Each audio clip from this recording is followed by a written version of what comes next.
आ गई हूँ मैं नेक्स्ट पार्ट लेकर। आई होप आप लोगों ने पिछला वाला पार्ट देख लिया होगा। अगर नहीं देखा है तो पहले जाकर वो देखिए और साथ में मेरे चैनल को जरूर सब्सक्राइब करिए।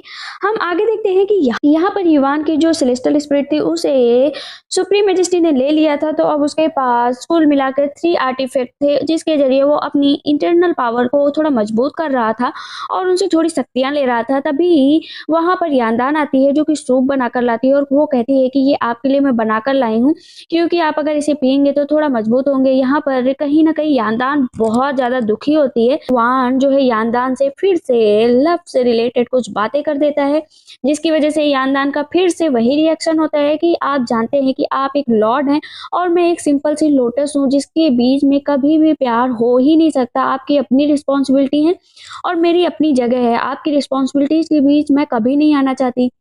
युवान कहता है लेकिन तुम अगर चाहोगे तो मैं लॉर्ड की कुर्सी हमेशा के लिए त्याग दूंगा और तुम्हारे साथ रहना प्रेफर करूंगा। लेकिन यानदान कहती है कि मैं ऐसा कभी नहीं चाहूंगी कि आप आने वाले टाइम पे ऐसा करें क्योंकि आप ही वहाँ के भविष्य हैं और अगर आप ही ऐसा करेंगे तो कैसे चलेगा। यहाँ पर युवान वो सूप पीता है। योमो अभी यहाँ पर नहीं है क्योंकि वो गया है सारे डीमन से मिलने क्योंकि सब बहुत ही ज्यादा डरे हुए हैं जब से हेवन रिलेम से हमला हुआ है।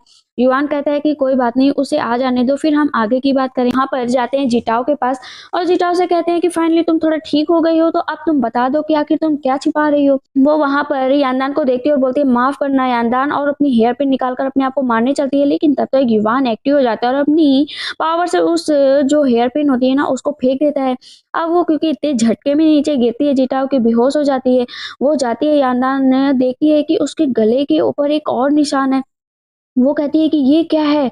अब युवान और योमो पास में आते हैं जिसके बाद वो दोनों उस निशान को देखते हैं। युवान उस निशान को देखते ही जान जाता है कि यहाँ बर्ड छिपा हुआ है जो कि पूरी चीजों की जानकारी जो है लियोलिंग को देता है क्योंकि उसने एक टाइम पर उसके पीछे ये छोड़ दिया था ताकि उसे हमेशा उसकी क्योंकि चिंता रहती थी उसे कुछ हो ना, इसकी वजह से उसने ये किया था। युवान उसको वहां से भगा देता है और यहाँ जो चिटाव होती है ना उसके घाव को भी सही करता है।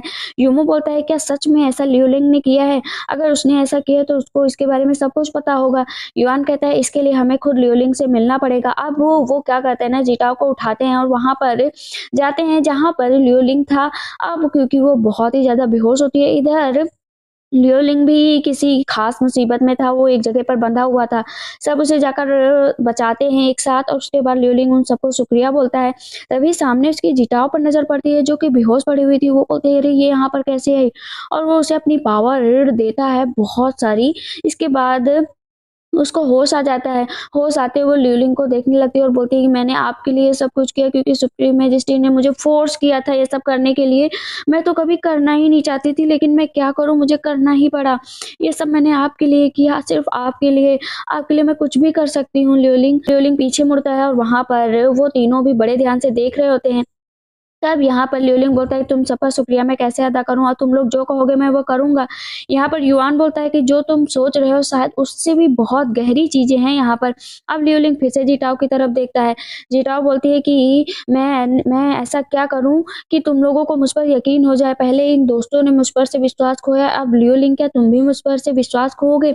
यानदान कहती है कि तुमने बहुत ही खतरे वाले काम किए हैं और तुम क्या सोचते हो कि हम लोग तुम पर यकीन कर ले? तुमने यकीन वाला कोई काम ही नहीं किया है। अब लियोलिंग का शक पूरा का पूरा बहुत ही ज्यादा गहरा हो जाता है उसके ऊपर। तो इस पर क्या करती है ना, जिटाओ जाकर आग में कूद जाती है और बहुत गहराई तक चली जाती है। तो लियोलिंग भी ना सोचे वो भी आग में कूद कर जाता है और उसको बचा लाता है। यहाँ पर वो कहती है कि मैं अपनी सच्चाई साबित करने के लिए क्या करूँ, मेरा मर जाना ही ठीक है। योमो और यानदान जिटाओ की ऐसी हरकतें देखकर सोच रहे थे कि ये किस हद तक जा सकती है, और लियोलिंग पूरी तरीके से जिटाओ के प्यार में पागल था और कहीं ना कहीं उसे पूरा विश्वास था। तो वो उन तीनों को यकीन दिलाता है कि तुम लोग जो कहोगे मैं वो करूंगा, और इसके साथ ही जिटाओ की सच्चाई भी तुम लोग के सामने आ जाएगी। अब तीनों रास्ते में जा रहे होते हैं जहां पर तीनों कह रहे होते हैं कि जिटाओ और लियोलिंग क्या सच में एक दूसरे से प्यार करते हैं, कहीं हम लोग तो कुछ ऐसा नहीं कर रहे हैं। युआन बोलता है कि हमें कुछ टाइम तक वेट करना चाहिए, फिर हम आगे देखते हैं कि क्या होगा। अब तीनों बात कर रहे होते हैं तब तक योमो और युआन एक साथ बोलते हैं यानदान। युआन कहता है कि योमो से पहले तुम पूछ लो। तो वो बोलता है योमो क्या यानदान तुम्हें भूख लगी है? ऐसा क्वेश्चन इतनी सीरियस बातों के बीच में खाने का नाम सुनकर तीनों को हंसी आ जाती है। फिर यानदान जाती है और वहां पर बहुत ब्यूटीफुल सी डिशेस रखी हुई होती हैं जहाँ पर युवान और उन दोनों को एक जेडे पेडेंट देता है जिनकी खूबी यानदान को तो नहीं पता थी, क्योंकि उसे लगता था कि वो जो है मरा हुआ एक लकड़ी का टुकड़ा ही तो है, उसमें ना तो कुछ जान है कुछ भी नहीं है। लेकिन युवान बोलता है कि ये मरा हुआ नहीं है, पेड़ है, इसकी तो वैल्यू ही बहुत ज़्यादा है, ये मेरे लिए बहुत कीमती और बहुत ही वैल्यूएबल है, मैं इसकी गणना किसी में भी नहीं कर सकता। और वो उसे बड़े ध्यान से देखा करता है और उसकी खूबी बताया करता है उसको देख-देख कर कि इसमें आखिर क्या-क्या ख़ास चीज़ें हैं। यानदान कहती है अच्छा चलो ठीक है, लेती हूँ। उसके बाद अब योमो कहाँ पीछे हटने वाला था, वो भी एक बुक निकालता है देने के लिए युवान को और बोलता है ये मेरी तरफ से गिफ्ट है तुम्हारे लिए, तुम जब भी फ्री टाइम हो इसको ज़रूर पढ़ना। अब योमो उस बुक की खूबी बताकर युवान को दे देता है। तीनों बहुत खुश होते हैं, यानदान का तो खुशी का ठिकाना नहीं रहता। अब वो कहती है कि चलो हम लोग ड्रिंक करते हैं। इसके बाद वो तीनों साथ में ड्रिंक करते हैं और कहती है यानदान कि ये हमारे लिए शायद बहुत ही अच्छी ब्यूटीफुल इवनिंग है। इधर हम सुप्रीम मैजेस्टी को देखते हैं जिन्होंने एक मीटिंग बुलाई होती है। उनका कहना था कि यहाँ पर बहुत सारे लोगों को मुझ पर शक हो गया है, तो आज मैं सबका शक मिटाने के लिए यहाँ पर आया हूँ, इसलिए मैंने ये मीटिंग बुलाई है। बाई वन क्वेश्चन पूछने लगते हैं। मैजेस्टी बोलते हैं कि वो जो दुष्ट धोखेबाज युवान है उसको हम सजा देकर ही रहेंगे, लेकिन अचानक से होता ये है कि वहाँ पर यानदान, युवान और योमो आ जाते हैं। तीनों को देखकर सुप्रीम मैजेस्टी के होश उड़ जाते हैं कि ये तीनों यहाँ पर कैसे आ गए। तीनों अभी बात ही कर रहे होते हैं, तब यानदान कहती है कि आपने यहाँ के लॉ को तोड़ा है, हर चीज को यहाँ पर आपने बेकार कर दिया है। अचानक से सुप्रीम मैजेस्टी पर हमला हो जाता है, क्योंकि जो उसके बगल लड़का बैठा होता है कोई और नहीं, खुद लियो लिंग था, और उसने पपेट स्पेल का जो उसने यूज किया था ना उसको पूरी तरह से धराशाही कर देता है। और यहाँ पर हुआन सिन की असलियत सामने आ जाती है। लियो लिंग को देखकर हुआन सिन बोलता है कि तुम यहाँ पर कैसे। सबके वहां पर जितने भी हेवन रिले में लोग होते हैं ना उनके होश उड़ जाते हैं कि इसने इतना बड़ा धोखा दिया। लियो लिंग कहता है कि तुम पपेट स्पेल का यूज करके तुम इन लोगों को धोखा दे रहे हो, हजारों सालों से, तुम्हें क्या लगता है ये सब लोग यकीन कर लेंगे? फिर कैसे इन लोगों को तुम यकीन दिला सकते हो कि मैं सुप्रीम मैजेस्टी नहीं हूँ? अब वहाँ पर वो क्या करता है ना, जो उसकी बेल्ट होती है ना उसको ही तोड़ देता है। बेल्ट के टूटने पर ही सबको पता चल जाता है कि ये हानसिन है। सब शक करने लगते हैं, चिल्लाने लगते हैं। यहाँ पर युआन भी बहुत गुस्सा करता है कि तुमने अपने जो बुरे कामों की वजह से यहाँ पर अपना मुकाम बनाया है वो ज़्यादा दिन तक नहीं टिकने वाला है। हानसिन कहता है कि तुम सब मिलकर भी मेरा कुछ नहीं बिगाड़ सकते। हान कहता है कि ठीक है, आज तुम्हें पता चल ही जाएगा कि कौन कितने आगे तक जा सकता है। इधर जो अब इधर यानदान और युवान भी सोच में पड़ जाते हैं कि आखिर ये करने क्या वाला है। उधर जो हानसिन होता है ना वो अपने जो अपना मंत्री होता है ना उसको भेज देता है सैनिक बुलाने के लिए, इशारों ही इशारों में, और इधर वो बात भी कर रहा होता है।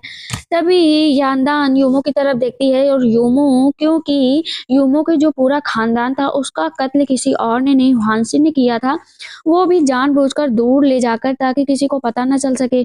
योमो को गुस्सा आता है और बोलता है कि मैं ही तुम्हें अपने हाथों से मारूंगा, चाहे कुछ भी हो जाए, आज नहीं तो कल तुम मरोगे जरूर। युआन बोलता है कि तुमने जितने भी बुरे काम किए हैं ना उसका खामियाजा तो भुगतना ही पड़ेगा। बोलता है कि मेरे बुरे कामों की लिस्ट इतनी लंबी है ना कि तुम कभी गिन भी नहीं पाओगे, और तुम्हें भी तो मेरे हाथों से ही मरना है। तुम भी अपना कॉफिन तैयार कर लो, क्योंकि उसी में तुम्हें आगे जाना है, ये सोच लो। दान सबसे कहते हैं कि ये धोखेबाज है, हम लोग को साथ में लड़ना चाहिए। लियोलिंग भी बोलता है कि पेट स्पेल का यूज किया है, वो भी बिना बताए। जब जेनेसिस ऑफ वॉर हुई थी तभी इसने वहां पर मेरे खास आदमी को मारकर इसको चुराया होगा, क्योंकि इसकी जानकारी बस कुछ ही लोगों को थी। खान कहता है कि मुझे तुमसे एक बात जाननी है कि तुमने सुप्रीम मैजेस्टी को कैसे मारा। खान सिन होता है वो बताता है कि सुप्रीम मैजेस्टी को मारना इतना कठिन नहीं था मेरे लिए। पहले मैंने जेनेसिस ऑफ वॉर में क्या किया तुम्हें पता है? मैंने वहां पर दो ग्रेट लॉर्ड फंसे हुए थे, तो मैंने जानबूझकर मैं वहां पर गया था, दूसरे का रूप बदलकर। वहां पर वो लोग जब उस ब्लैक स्पिरिट से लड़ रहे थे तो मैं अपने रियल रूप में आया, मैंने उन दोनों को वहीं पर मार गिराया। वो दोनों मुझे पहचान गए थे, इसलिए मरना भी जरूरी था, तो उन दोनों को उसमें फंसा कर मैंने उनके अंदर की जितनी भी पावर थी वो अपने अंदर एब्जॉर्ब कर ली और उनकी सेलेस्टियल स्पिरिट भी चुरा ली। इधर जब जो रियल वाले सुप्रीम मैजेस्टी होते हैं ना वो बैठे होते हैं, वो कार्ड देने आया था ना आदमी, वही हानसिन होता है। वो पलट कर सुप्रीम मैजेस्टी पर वॉर कर देता है। सुप्रीम मैजेस्टी जमीन पर गिर जाते हैं और उनके मुंह से बहुत ही ज्यादा ब्लड आने लगता है। हानसिन को देखकर वो समझ जाते हैं कि इसके इरादे सही नहीं है। वो क्या करता है ना, सेलेस्टियल स्पिरिट जो होती है सुप्रीम मैजेस्टी को उसको निकाल लेता है और अपनी अंदर पूरी की तरह पूरा का पूरा एब्जॉर्ब कर लेता है। लेकिन जैसे ही मारने चलता है तो मार ही नहीं पाता है। तो वो क्या करता है ना, जो वो 3 लॉर्ड थे उनके साथ सुप्रीम मैजेस्टी को भी वहीं पर ले जाता है और बोलता है कि आपको तो यहीं पर रहना है, लेकिन मुझे कुछ ना कुछ तो नाटक करना ही पड़ेगा ना। तो वो क्या करता है ना, पपेट स्पेल का यूज करता है। अपने रूप वहाँ पर छोड़ देता है और खुद सुप्रीम मैजेस्टी का रूप ले लेता है। सारी बातें वो इतनी शांति से बता रहा था जैसे ना बहुत अच्छा काम किया है। इधर हम देखते हैं कि जो मार्शल होते हैं वो सामने खड़े होते हैं और उसके सारे सैनिक जो होते हैं हुआन सिन के, वो एक तरफ जाया कर। मार्शल बोलते हैं कि तुम लोग को इतनी जल्दी क्या है, इतनी जल्दी जाकर क्या करोगे, पहले मेरे से तो निपट लो। और यहाँ पर मार्शल क्या भयानक लड़ाई करते हैं, एक ही वॉर में सबको धराशाही कर देते हैं। एक बहुत ही भयानक योद्धा के रूप में नजर आ रहे होते हैं और आसमान में संदेशा छोड़ देते हैं कि हमने सब कुछ काबू कर लिया है। अब हानसिन को गुस्सा आ जाता है कि तुम लोगों ने भले ही सैनिकों को काबू कर लिया, लेकिन मुझे कैसे करोगे। अब वो अपनी ब्लैक स्पिरिचुअल पावर का यूज करता है जो कि असुरा क्लैन से रिलेटेड है, और जिसको से बचने के लिए यानदान, युआन, लियोलिंग और सब मिलकर उससे बचने की कोशिश करते हैं। लेकिन उसके इरादे इतने खतरनाक थे कि वो जितने भी हेवन रिलेम के लोग होते हैं ना, उनको आसमान में ले जाता है और बोलता है कि तुम लोगों ने के मुझ पर इतने कर्ज हैं, उतारना तो पड़ेगा ना। हेवन रिलेम के सारे सैनिक आ जाते हैं। सारे सैनिकों को देखकर हानसिन कहता है कि तुम चाहे जिसको भी बुला लो यहाँ पर, लेकिन जीत मेरी ही होनी है। युआन कहता है जीत तुम्हारी कैसे होगी जब हम सब साथ में हैं। चारों मिलकर लड़ने लगते हैं हानसिन से और अपनी पूरी पावर का यूज करते हैं। हानसिन देखता है कि उसकी शक्ति कुछ कमजोर पड़ रही है, लेकिन ऐसा क्या हो गया। यानदान कहती है कि शक्ति तो कमजोर पड़नी ही थी, क्योंकि तुम्हारे अंदर आइस स्टोर छोड़ दिया गया है, जिसके जरिए तुम्हारी बॉडी पूरी तरीके से ठंडी हो जाएगी, धीरे धीरे तुम पूरी तरीके से जम जाओगे। यूमो बोलता है कि हाँ तुम्हें मरना ही पड़ेगा। अब यूमो फिर से जाता है लड़ने। अब इतनी भयानक लड़ाई हो रही होती है। यूमो क्योंकि अपने खानदान का बदला लेना ही लेना चाहता था। हानसिन कहता है कि मुझे कुछ ना कुछ करके आगे बढ़ना ही होगा, और वो अपनी पूरी पावर का यूज कर रहा होता है, लेकिन उसकी बॉडी पूरी तरीके से जम रही होती है बर्फ से इसलिए जम रही होती है क्योंकि उसे पता ही नहीं होता है कि उसके अंदर छोड़ा गया है सोल सेटरिंग पिल, जिसके जरिए वो बर्फ बन जाएगा थोड़ी ही देर में और उसे कोई भी नहीं बचा पाएगा। यानदान कहती है कि हम लोग अपनी पावर का यूज करते रहेंगे, लेकिन तुम इससे बच नहीं पाओगे, क्योंकि ये बहुत ही गहरी चाल है हम लोगों की। अचानक से वहां पर जिटाओ आती है, जो कि अपनी गर्मी, अपने अंदर का हीट दे रही होती है इसको, हानसिन को। ये देखकर तो लियोलिंग की आंखें खुली रह जाती हैं कि जिससे वो प्यार करता है वो ऐसा क्यों कर रही है। अब उसे अपनी पुरानी सारी बातें याद आती है कि उसने उसके लिए क्या क्या कुछ नहीं किया, और उससे के अंदर वो इसीलिए आग के अंदर गई थी ताकि वहां से वो पूरी की पूरी एनर्जी इकट्ठा करे, फायर इकट्ठा कर सके, इसीलिए वो अंदर आके गिरी थी। अब लियोलिंग को सारी बातें समझ में आ जाती हैं और साथ में सबकी आंखें खुली की खुली रह जाती है कि जीटाओ का ये रूप तो किसी ने देखा ही नहीं था। दोनों एक दूसरे को देखकर रो रहे होते हैं, हानसिन और जीटाओ, क्योंकि असल में बात ये थी कि दोनों एक दूसरे से बहुत प्यार करते थे और लियोलिंग बेचारा, उसको तो फंसाया गया था जीटाओ के द्वारा। लियोलिंग बोलता है कि तुम मुझे ऐसा धोखा दे सकती हो, मैंने तो कभी नहीं सोचा था, मतलब कि तुमने शुरू से प्लान किया था। युआन बोलता है कि हाँ इसने शुरू से प्लान किया था और हम सबकी आंखों में धूल झोंका था, लेकिन उन दोनों के प्यार का सिलसिला तो बढ़ता जा रहा था। दोनों एक दूसरे को प्रोटेक्ट करने में जुटे थे, लेकिन लियोलिंग अभी भी शौक में था कि आखिर वो ये सब कैसे हो गया, वो तो इतना प्यार करता था। और यहाँ पर अब आगे क्या होगा ये तो देखने वाली बात होगी कि लियोलिंग अब जीटाओ से कैसे पता लेगा, जो है पूरी तरीके से हार्ट ब्रोकन हो चुका था, क्योंकि ताओजुकी ने उसका दिल तोड़ दिया था। उसने शुरू से लेकर इतने हजारों सालों से लेकर सिर्फ नाटक किया था उसके साथ कि वो इतना बड़ा डीमन किंग है, फिर भी उसके साथ धोखा हो गया। ये देखकर तो उसके आंखों से आंसू ही गिरने लगते हैं। जहाँ पर यानदान कहती है कि ताओजुकी तुम ये क्या कर रही हो, तुम्हें नहीं पता है कि तुम उसको धोखा दे रही हो, तुम ऐसा नहीं कर सकती। जहाँ पर ताओजुकी और हानसिन दोनों एक दूसरे को देखा करते हैं। हानसिन कहता है कि देखो मेरा और तुम्हारा प्यार कितना काम आ गया। अब वो अपनी पुरानी यादों में जाता है हानसिन, जहाँ पर ताओजुकी जो होती है ना, वो मिलकर आई हुई होती है ल्यूई से और वहाँ की सारी जानकारी वन बाय वन देती है पूरी हानसिन को। और हानसिन भी इस बात को एक्सेप्ट कर चुका था कि तुम मेरी सारी असलियत जानती हो, कभी मेरी वजह से तुम्हें यूज होना पड़ा या कुछ हो गया तुम्हारे साथ तो तुम रिग्रेट तो नहीं करोगी ना।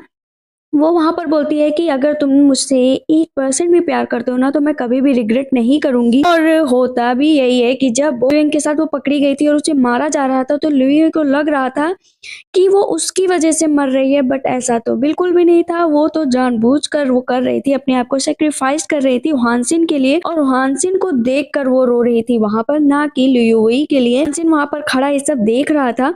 के बाद कहीं न कहीं वो भी उससे बहुत प्यार करता था, तो उसकी डेथ वो अपनी आँखों से देखता है। अब कई हज़ारों साल बाद जब वो वापस आती है, तो वो जाती है सुप्रीम मैजेस्टी से मिलने। सुप्रीम मैजेस्टी वांसिन ही होते हैं और वो बोलते हैं, "इतने साल गुज़र गए मुझे अकेले रहते-रहते तुम्हारी यादों के सहारे, पर अब तुम मुझसे प्रॉमिस करो कि तुम मुझे छोड़कर कभी भी कहीं नहीं जाओगी।" और वो वहाँ पर उसका हाथ पकड़ता है, किस करता है। फिर अब हम इधर देखते हैं कि ताऊ जी की बोलती है कि या मैं आपको सारी अपनी एनर्जी दे रही हूँ क्योंकि मैं इसी के लिए वहाँ पर गई थी। एनर्जी देने का मतलब है कि अब उसकी वहाँ पर डेथ हो जाएगी और जैसे ही वो एनर्जी हानसिन को देती है, एक साथ दोनों चिल्लाते हैं, ल्यूई और हानसिन की नहीं, लेकिन शायद तब तक बहुत देर हो चुकी थी। ताऊ जी ने अपना काम कर दिया था और हानसिन उसको पकड़ कर बैठ जाता है। लियो ये सब दूर से बस देखा करता है, चाहता था कि वो उसे पकड़े, बट अब ऐसा नहीं होने वाला था। लियो को बहुत तेज गुस्सा आता है और वो अपनी पूरी ताकत से उस पर अटैक करने चलता है, बट उस पर कोई फर्क नहीं पड़ता, हट के वही घायल हो जाता है और जमीन पर गिर जाता है बहुत बुरी तरीके से। इधर जो रिकी होती है ना, वो हानसिन से कह रही होती है कि मैंने अपनी जिंदगी में बस तुमसे ही प्यार किया है, तुम बताओ क्या तुम भी मुझसे अभी भी प्यार करते हो या नहीं करते हो। वो उसके गालों पर हाथ रखती है, तब यहाँ पर वो जो ब्रेसलेट होता है ना वो पहन लेता है हानसिन, दिखाता है उसको ताऊ जी को कि देखो मैं तुमसे सच में बहुत प्यार करता हूँ। से उसे तसल्ली मिल जाती है ना ताऊ जी को कि वो उससे प्यार करता है, वो पूरा एक धुएं की तरह वहां से उड़ जाती है और फिर से उसकी डेथ हो जाती है। जहाँ पर लियो कहता है कि तुम इस बार नहीं मर सकती, लेकिन उसे जाना था तो वो चली गई। इसके बाद हानसिन कहता है कि तुम लोगों ने जो आज किया है उसका बदला तो तुम लोगों को वन बाय वन देना ही पड़ेगा। अपनी पूरी ताकत से वहां पर युद्ध लड़ने लगता है, जहाँ पर उसके पास फोर्थ आर्टिफैक्ट डिजी और ये सारी चीजें होती हैं। युआन के पास 3 ही होती हैं, तो वो उनसे लड़ रहा होता है और इतना भयानक युद्ध होने लगता है। युआन अपनी जान पर खेलकर आज वहां पर से अपनी तलवार निकालता है और हानसिन को चारों खाने चित्त कर देता है, एक हाथ भी कट कर देता है। जैसे क्या करते हैं ना यानदान, जब उसका हाथ कटता है तो वो क्या करते हैं, जितने भी आर्टिफैक्ट होते हैं उनको जल्दी से इकट्ठा कर लेती है। हानसिन देखता तो है लेकिन बहुत देर हो जाती है और पीछे से आकर तुरंत ही योमो भी अटैक कर देता है और बोलता है कि ये अटैक तो बनता है क्योंकि तुमने मेरी पूरी फैमिली को मारा है ना, मैंने बोला था कि मैं ही तुमको मारूंगा। वानसिन देखता है कि उसका हाथ कट गया है और वो अपने हाथ को देखता रहता है और बोलता है इसे तो मैं सही कर ही लूंगा आने वाले टाइम पर, बट मैं एक हाथ से भी तुम लोगों का काम तमाम कर सकता हूँ। बच्चों तुम लोग। यानधन युवान और उसकी ब्लैक स्पिरिचुअल पावर से बचने की तो कोशिश करते हैं, लेकिन उसकी जो स्पिरिचुअल पावर इतनी भयानक होती है क्योंकि उसके पास डीमन ऑफ आई होती है जिसमें सारी शक्ति होती है। फिर लियो देख लेता है कि इसके पास डीमन ऑफ आई है और वो ही अब सबको बचा सकता है, तो क्योंकि वो पहले ही उसका दिल टूट चुका था तो जीने का कोई फायदा नहीं था। वो कहता है कि मैं ही हूँ जो तुम लोग को बचा सकता हूँ और ये अपने मकसद में कामयाब ना हो इसके लिए मुझे कुछ ना कुछ तो करना ही पड़ेगा। अब अटैक होता है आमने सामने, हानसिन और लियो का दोनों के सामने भयानक युद्ध चल रहा होता है। हानसिन लियो के सामने थोड़ा कमजोर पड़ जा रहा था, लेकिन जो शक्ति थी ना फोर्थ आर्टिफैक्ट की वो पूरे हेवनली रिलीम को बर्बाद कर रही थी। सारी चीजें इधर से उधर बिखर रही थी, लोग दूर जा जाकर गिर रहे थे और लियो को सोच सोच कर, क्योंकि सभी दुखी थे कि कहीं उसकी डेथ ना हो जाए। होता भी यही है कि लियो की फाइनली डेथ की कगार पर आ जाता है और वो देखा करता है ताओजीकू को कि वो उसके सामने खड़ी है, स्माइल कर रही है और वो बोलता है कि भले ही तुमने मुझसे कभी भी प्यार नहीं किया, हमेशा तुमने मेरे साथ गेम खेला, बट मैं तुमसे हमेशा प्यार करता रहूंगा और करता हूँ। उसको बस देखकर स्माइल करते करते वो भी एकदम धुएं की तरह वहां से उड़ जाता है। सब बोलते हैं लियो लियो, लेकिन लियो तो चला गया था। अब योमो और जो यानदान और युआन होते हैं कहते हैं सबसे पहले हेवन रिलेम के सारे लोगों को बचाया जाए। अब वो स्टाफिस पे बैठकर आसमान में चले जाते हैं और पूरे हेवन रिलेम को धराशायी हो जाता है। अब एक new heaven realm new policy के साथ फिर से सब कुछ तैयार हो गया था। यहाँ पर अब सारी जिम्मेदारी युवान ने संभाल ली थी हेवन रिलेम की और सब उसके स्वागत के लिए वहां पर खड़े होते हैं। यहाँ पर जो मार्शल होते हैं वो सब कुछ बताते हैं कि जितने लोगों ने हमें धोखा दिया है उन सबको यहाँ पर पकड़कर बंदी बनाया गया है, क्योंकि अब आप सुप्रीम मैजेस्टी हैं तो आप जो कुछ कहेंगे सब एक्सेप्ट करेंगे, आप इनको सजा दीजिए। युआन बोलता है कि इन लोगों ने यहाँ के नियम कायदे कानून सबको पाँव पे रखकर सबकी जान मुसीबत में डाली है, तो इन लोगों को सजा तो मिलेगी। जो चारों लोग होते हैं इसमें युआन कहता है एक लड़के से जो सबसे खास था ह्वानसिन का कि तुमने बहुत सारे ऐसे काम किए हैं जिसकी कोई माफी तो नहीं है, लेकिन अब तुम एक फ्री बर्ड रहोगे, आसमान में उड़ोगे और तुम्हारा कोई काम यहाँ पर नहीं है। वो बोलता है, एक बात बताइए, आप जो ये काम कर रहे हैं, क्या आप सुप्रीम मैजेस्टी बनने के लायक हैं? आप अभी भी यानदान से प्यार करते हैं और उसके साथ हैं, तो आप सुप्रीम मैजेस्टी कैसे बन सकते हैं? युवान एक नई पॉलिसी के द्वारा फिर से वहाँ पर सारे नियम कायदे कानून बता देता है और बोलता है, दोबारा ये किसी से गलती हुई तो इसकी माफ़ी नहीं मिलेगी और सुप्रीम मैजेस्टी को अब बहुत ही अच्छे से एक आखिरी अंतिम विदाई दी जाएगी। तो सब इकट्ठा होते हैं, जहाँ पर एक लेटर पढ़ा जाता है। सुप्रीम मैजेस्टी को नम आँखों से वहाँ पर सब ज़मीन पर बैठकर लास्ट अलविदा कहते हैं। हम यानदान को देखते हैं कि जो कि रूम में आकर बैठी होती है और अपनी बहन जिंगसी को याद कर रही होती है कि कैसे उसकी बहन जो बोतल थी ना उसमें स्टार कलेक्ट किया करती थी। इधर युआन को देखते हैं कि उसकी सेलेस्टियल स्पिरिट अब पूरी तरीके से गायब हो चुकी थी और उसके अंदर बिल्कुल भी पावर नहीं बची थी। सेलेस्टियल स्पिरिट तो हानसिन ने ले लिया था और वो तब भी अपनी पावर्स का यूज कर रहा था और कुछ शक्तियाँ इकट्ठा करने की कोशिश कर रहा था। तभी एक आदमी आता है और बोलता है कि आप ये सब मत करिए क्योंकि आप पहले से ही इतना घायल हैं। अगर आपने ऐसे किया तो आपकी तबीयत और भी खराब हो जाएगी। यानदान ये सब दूर से देखा करती है और बोलती है कि आप अब एक ऊंचे पद पर पहुंच गए हैं, आपकी रिस्पॉन्सिबिलिटी तो और भी बढ़ गई है, को अपना काम करना ही होगा, मुझे कुछ ना कुछ सोचना पड़ेगा। जैसे ही वो आगे बढ़ने की कोशिश करती है उसके ऊपर वो ब्रश जो होता है ना पलट कर वार कर देता है। यानदान उस ब्रश को तुरंत पीछे मुड़कर पकड़ लेती है, कहती है, मैं वो पहले वाली बेवकूफ़ यानदान नहीं हूँ, मैं बहुत ही इंटेलिजेंट हूँ और ये ब्रश तो बिल्कुल भी मामूली सा ब्रश है, आप इसको लेकर क्या कर रहे हैं? तभी वो फिर से एक कदम जाकर पीछे गिरती है। यानदान कहती है, ये ब्रश आप इसको क्यों अपने पास रखे हैं? तब युआन कहता है, ये ब्रश मेरे लिए बहुत खास है, भले ही तुमने इसे याद करके नहीं रखा है, मैंने इसे अपने पास रख रखा है, ये मेरे लिए बहुत कीमती है। यानदान बड़े ध्यान से युआन को देख रही होती है क्योंकि युवान बात कर रहा था यानदान की। यानदान सबको समझती थी बट इग्नोर करना उसका काम बन गया था और युवान का काम था कि उसे याद दिलाए कि वो उससे कितना प्यार करता है। भले ही वो गॉड है, ऊंची पद पर पहुंच गया बट प्यार तो अभी भी है। यानदान कहती है कि मुझे यहाँ से जाना पड़ेगा, आप ना आराम करिए क्योंकि आपकी पावर्स बहुत कम हो गई हैं, तो मुझे यहाँ से जाना होगा। अब यानदान वहाँ से जाने लगती है और युवान उसे प्यार भरी नज़रों से देखा करता है और बोलता है, रुको। वो रुकती है तो युवान धीरे-धीरे उसके पास जाता है और बोलता है कि तुम पहले की तरह ही ना बुद्धू हो एकदम, और उसके लिप्स पर इंक लग जाती है तो उसे साफ करने लगता है। तो वो बोलती है, आप क्या कर रहे हैं? बोलता है, कुछ नहीं, इंक साफ कर रहा हूँ, मैं कर दूँ साफ या फिर तुम नहीं चाहती हो कि मैं साफ करूँ? फिर वो स्माइल करते हुए उसके लिप्स को धीरे-धीरे साफ कर देता है। यानदान भी स्माइल करती है और तभी वहाँ बहुत सारे जो लोटस से कि जो पंखुड़ियाँ होती है ना वो गिर रही होती है। यानदान उसको देखकर बहुत मुस्कुराती है और बहुत सारी लैटर्न दिखती है आसमान में। युवान उसका हाथ पकड़कर आसमान में ले जाता है और स्टार फिश पर बैठकर वो सब लैटर्न को देख रहा होता है। यानदान कहती है कि इस दुनिया में कितने भी लोग हैं ना, सब ने अपनी अपनी विशेष यहाँ पर डाली हैं, क्या आप विशेष नहीं पढ़ना चाहेंगे? तो युवान कहता है कि ठीक है, तुम यहाँ पर लैटर्न में जो विशेष रखी हैं पढ़ो, मैं कुछ पूरा करने की कोशिश करूंगा।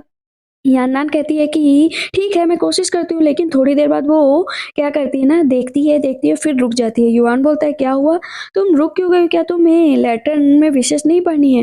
बोलती, हाँ पढ़नी तो थी पहले लेकिन अब मुझे नहीं पढ़नी है क्योंकि शायद इनकी विशेष तो पूरी हो जाएंगी और जो मॉर्टल हैं, जो यहाँ पर मॉर्टल हैं, जो मॉर्टल रिलेम से रिलेटेड हैं, जो हेवनली रिलेम में हैं, उन सबकी शायद विशेष पूरी हो जाएंगी लेकिन कुछ लोगों की विशेष हमेशा अधूरी रह जाएंगी।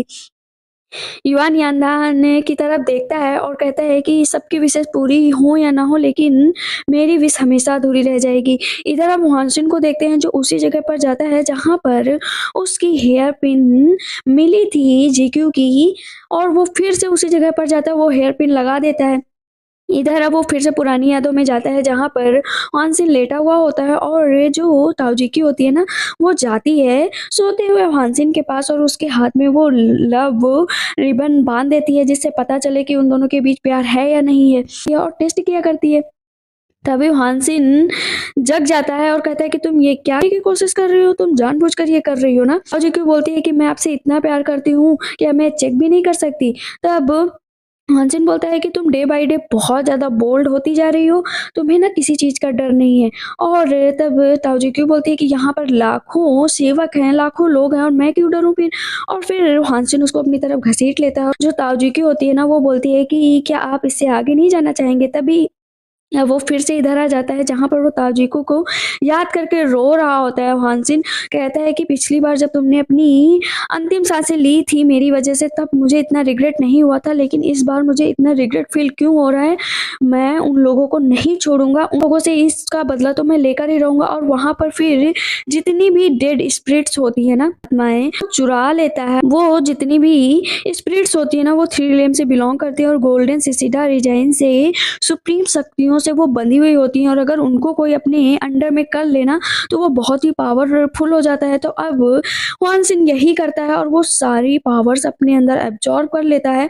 और कहीं ना कहीं अब वो बहुत ही ज्यादा पावरफुल आदमी बन चुका था और उसके अंदर इतनी सुप्रीम, इतनी अधिक शक्तियां आ गई थी कि अब उसे कोई भी नहीं हरा सकता था।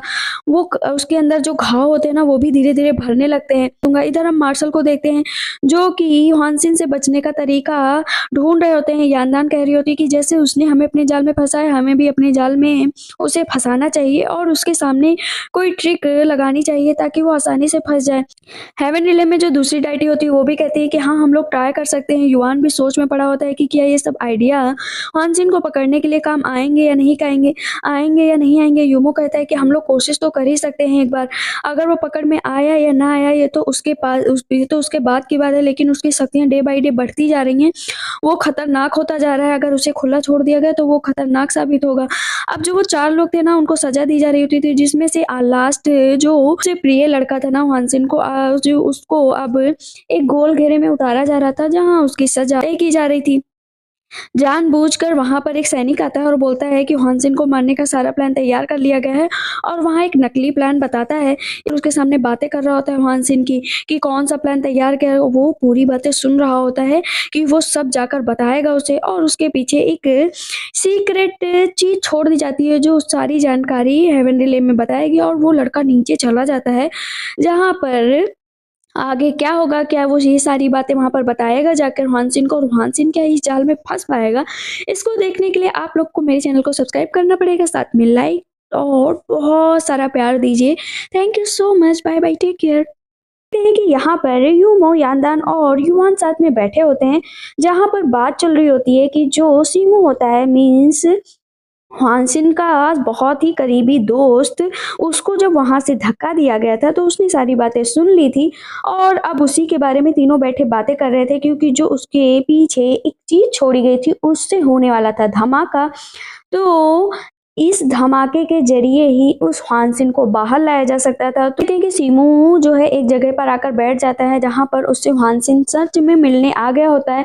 बट सीमू को पहले ही पता था कि उसे एक ट्रैप में फंसाया गया है और ये ट्रैप खुद युवान ने बनाया है। जहां पर हानसिन कहता है कि मुझे तो बहुत पहले से ही पता है, मैं और वो बहुत पुराने दोस्त हैं, तो इतना तो मैं उसे जानता ही हूँ। सीमू यहाँ पर हानसिन को सुप्रीम गॉड कहता है। ये सुनकर वो बोलता है कि तुम मुझे सुप्रीम गॉड क्यों कह रहे हो, जबकि मैं सुप्रीम गॉड नहीं हूँ। तब वो बोलता है कि आप वहां पर हो या ना हो, बट मेरे लिए आप ही सुप्रीम लॉर्ड रहोगे। इसके बाद वो बोलता है कि मुझे ना नींद आ रही है, आप थोड़ी देर के लिए बाहर चले जाइए। तो हानसिन उसको छोड़कर बाहर आ जाता है। ऐसे ही हानसिन बाहर जाता है ना, बहुत तेज से धमाका होता है और वहां पर सीमू की डेथ हो जाती है, जिसे देखकर कहीं ना कहीं हानसिन शॉक्ड रह जाता है और वो जानता था कि सीमू ने उसकी वजह से अपनी जान दे दी है। अब इधर हम फिर से देखते हैं कि तीनों बैठे हुए होते हैं और जहां पर अब बात हो रही होती है नेक्स्ट स्टेप पर कि जो युआन की सेलेस्टियल स्पिरिट है उसको कैसे वापस लाया जाए। तो यानदान यहाँ पर एक प्लान बनाती है कि हम लोग जाएंगे जहां पर लियू वही रहता था, उस गोल घेरे में जहां पर ऐसी बहुत सारी चीजें हैं जिसके जरिए तुम्हारी सेलेस्टियल स्पिरिट वापस लाई जा सकती है। वहां पर एक चेस्टर होगा, चेस्टर के जरिए जितनी जल्दी उसके अंदर हम उस चेस्टर को मारेंगे उतनी जल्दी तुम्हारी सेलेस्टियल स्पिरिट वापस आ जाएगी। लेकिन कहीं ना कहीं वो लोग ये भी जानते हैं कि हानसिन को पता चल चुका है कि उसके पास उसकी सेलेस्टियल स्पिरिट नहीं है, जो कि सीमू ने बता दिया है कि वो इस टाइम बहुत ही कमजोर है और अपनी सेलेस्टियल स्पिरिट वापस पाने की कोशिश कर रहा है। हानसिन रोकने की जरूर कोशिश करेगा, लेकिन वो लोग लास्ट कोशिश करना चाहते हैं। तो युआन बोलता है कि तुम मेरे लिए सब मत करो, मैं नहीं चाहता कि तुम दोनों अपनी जान संकट में डालो मेरे लिए। तो यहाँ पर यूमो बोलता है कि देखो, तुम मेरे ना दोस्त हो तैंगजो, जो कि तैंगजो ही रहोगे, भले ही सुप्रीम गॉड बन गए हो, लेकिन तुम मेरे लिए सुप्रीम गॉड बाद में हो, पहले मेरे दोस्त हो। तो तुम्हारी सेलेस्टियल स्पिरिट वापस लाना मेरा फर्ज है तो तुम मुझे इससे नहीं रोक सकते। युआन बहुत कोशिश करता है लेकिन तब भी कहीं न कहीं दोनों मानने को तैयार नहीं थे। कल हम लोगों की लास्ट प्रिपरेशन है। इधर हम युआन को देखते हैं जो कि एक जगह पर खड़ा होता है। तभी जो असुरा क्लैन के लीडर आदमी था वो वहाँ पर आता है और बोलता है कि आप हमारे ब्लड के असुरा ब्लड के इकलौते वारिस हैं, तो आपको अब वहाँ पर सबको सँभालना चाहिए और आगे की तरफ बढ़ना चाहिए। आप बस एक बार ये बात मान जाइए, इसकी वजह से ना आपकी सेलेस्टियल स्पिरिट भी वापस आ जाएगी। लेकिन अगर आपने एक बार प्रिमेटियल स्पिरिट अपना लिया तो आपके अंदर असुरा ब्लड का जो छिपा हुआ रहस्य है वो बाहर आ जाएगा और आप पूरी तरीके से असुरा क्लैन को बिलोंग करने लगेंगे। लेकिन युआन यहाँ पर साफ-साफ मना कर देता है कि मैं आपको पहले भी कह चुका हूँ और अभी भी कह रहा हूँ कि मैं अपनी सेलेस्टियल स्पिरिट सुप्रीम गॉड होने के नाते ही वापस लाऊँगा, तो तुम यहाँ से जा सकते हो। वहाँ पर वो बोलता है कि मैं यहाँ से चला जाऊँगा लेकिन बस मुझे आपकी एक बार आखिरी बार सेवा करने का मौका दीजिए। वो इस पर युआन कहता है ठीक है, मैं तुम्हें आखिरी मौका देता हूँ। इधर हम देखते हैं कि जाओलान खड़ी होती है जो युमो के पास जाती है और उसे पता चल चुका था कि कल ये लोग सेलेस्टियल स्पिरिट पाने के लिए जाएँगे जहाँ पर बहुत खतरा है। जाओलान युमो से बोलती है कि तुम जाने से पहले अपनी फीलिंग यानदान को बता दो, तो वो बोलता है कि मैं यानदान को अपनी फीलिंग नहीं बताऊँगा। मैं चाहता हूँ कि वो मेरी दोस्त है और दोस्त ही रहे, बस वो जहाँ रहे खुश रहे। इधर यानदान बैठी होती है तभी एक सेवक आता है और बताता है कि सुप्रीम मैजेस्टी कुछ देर से लापता है, उनको हर जगह ढूँढा गया लेकिन वो तब भी नहीं मिल रहे। अब यानदान और वो दोनों एक साथ ढूँढने लगते हैं। इधर हम युआन को देखते हैं एक जगह पर बैठे होते हैं और बहुत ज़्यादा ड्रिंक कर रहे होते हैं। ये वही जगह होती है जहाँ पर यानदान और युआन की बहुत सारी प्यारी-सी यादें जुड़ी हुई हैं। यानदान जब वहाँ पर जाती है और युआन को देखती है, तो युआन को लगता है ना ये उसका ड्रीम है, तो वो बोलता है कि इतना हसीन ड्रीम है ना मेरा, तुम देखो मेरे सामने खड़ी हो, बस मेरे सामने ऐसे ही खड़ी रहो और ये मेरा ड्रीम हमेशा ऐसे ही चलता रहे। युआन उसको देखकर बस मुस्कुराया करता है, उसकी आँखों में बस नशा-सा होता है। यानदान कहती है अच्छा चलो ठीक है, अगर तुम्हें लगता है ना नशा है और ये एक ड्रीम है तो ड्रीम ही रहेगा। मुझे एक बात बताओ कि जो यहाँ पर इतने सारे लोटस खिले हैं, तुमने यहाँ पर कब लोटस खिलाया? क्या तुम मुझे ये बात बताओ? उसका हाथ पकड़कर अपनी तरफ घसीट लेता है और बोलता है मेरे पास बैठो। उसके गालों को टच करता है और बोलता है कि सच में मुझे तो यकीन नहीं हो रहा है कि तुम मेरे बगल बैठी हो। मैं जानता हूँ कि तुम मुझसे कभी भी प्यार नहीं कर सकती, लेकिन मैं तो तुमसे हमेशा ही प्यार करता रहूँगा। फिर वो सारी बातें बताता है कि किस तरह वो यानदान को इतना मिस करता था जब उसे सज़ा दी गई थी और वहाँ पर जब उसे सज़ा दी जा रही थी तब भी वो कितना दुखी था, और जब उसे नाइट फॉरगेटिंग रिवर पार करनी थी तब वो जानता था कि तुम नाइट फॉरगेटिंग रिवर नहीं पार कर पाओगी, तो वो वहाँ पर खुद गया था। उसे वो सारी चीज़ें वन बाय वन बता रहा होता है और कहीं न कहीं यानदान युआन की बातें सुनकर इमोशनल हुई जा रही थी कि सच में युआन उसे इतना प्यार करता था। अब इतनी प्यारी बातें सुनकर यान अपने ऊपर कंट्रोल कैसे कर पाती है और वो युआन को पकड़कर उसे किस कर लेती है और उसको पकड़कर खूब रोती है। युआन भी कहीं न कहीं बहुत रोता है कि वो यानदान को इतना प्यार करता है और उन दोनों की लव स्टोरी कभी सक्सेसफुल नहीं हो सकती।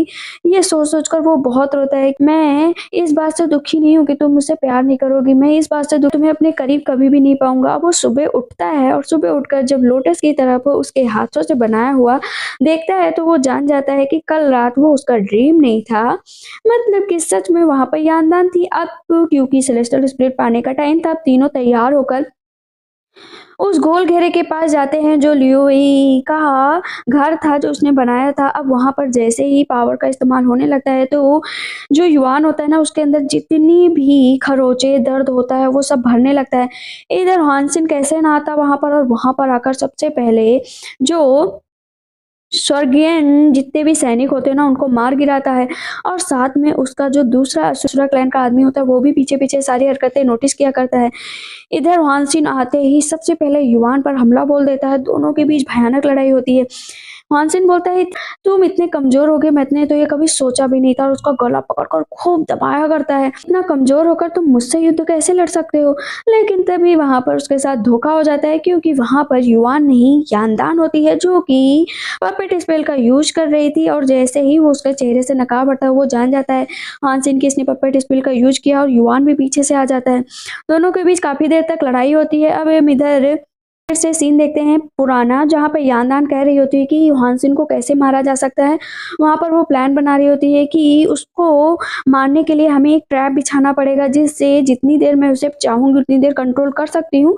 लेकिन हम लोगों को अगर 1 घंटे का टाइम मिल गया तो हम एक इल्यूजन ऑफ मिरर बनाएंगे। इल्यूजन ऑफ मिरर में उसको कैद करेंगे जहाँ पर वो लड़ाई लड़ता रहेगा। अब काफ़ी टाइम हो जाता है जहाँ पर 1 आवर कंप्लीट हो जाता है और यानदान वहाँ पर इल्यूजन ऑफ मिरर का उपयोग करती है। तीनों अपनी पावर का यूज़ करते हैं और उसे उस इल्यूजन में डाल देते हैं। इसके बाद जैसे वो इल्यूजन में जाता है, वानसिन और तीनों भी साथ में जाते हैं। अब वहाँ पर वो 3 लॉर्ड होते हैं जिनकी डेथ ह्वानसिन के हाथों से हुई थी। इधर हम देखते हैं कि यानदान और यूमो एक दूसरी जगह पर चले जाते हैं, मतलब वो दूसरे इल्यूजन में चले जाते हैं। यानदान कहती है ये कैसे हो गया, मतलब कि युवान दूसरी तरफ पर है। यानदान कहती है ठीक है, हम लोग जहाँ पर हैं वहीं पर उसे ढूंढने की कोशिश करते हैं।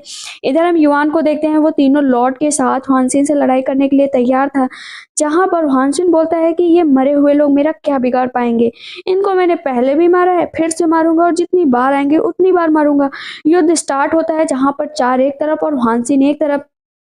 कहीं ना कहीं ह्वानसिन अब कमजोर पड़ रहा था, लेकिन युवान की पावर अब वापस आ गई थी। तो युवान अपनी पूरी ताकत से उसके अंदर जितनी भी ब्लैक स्पिरिचुअल पावर होती है ना उसको धराशाही कर देता है। अब तीनों लॉर्ड और जो युवान होता है उसको एक बहुत ही खतरनाक बिजली में बांध देते हैं।